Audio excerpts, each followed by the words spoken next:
Hi friends, for part 64 in our series on the Constitution, we move on to the Fifth Amendment, but this one, like the conversation we had about the Fourth Amendment, can provide you a very keen insight into the philosophical beliefs that the founders had about the powers of government, and that they had to be limited, and that they had to be, follow due process of law. That's the wording of the Fifth Amendment, that it had to follow this process, right? Like, the government doesn't have blanket power to do whatever it wants.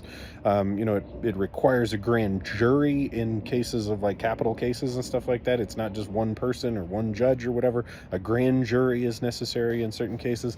And then like you can't be tried for the same crime twice, because like if you can be tried twice, you could be tried multiple times, and if that's the case, the government could just keep you in trial forever for whatever reason they want to, and that the government shouldn't have that power. So like prosecutors have to do their best job the first time because of the double jeopardy clause. And then the part we all think about, like when somebody says I take the fifth, we think that that's somehow like an admission of guilt, really, but the reality is that the founders worded it this way, is that you can't be compelled to bear witness against yourself, and there's no limit to what compelled could mean. So this is literally a protection from torture.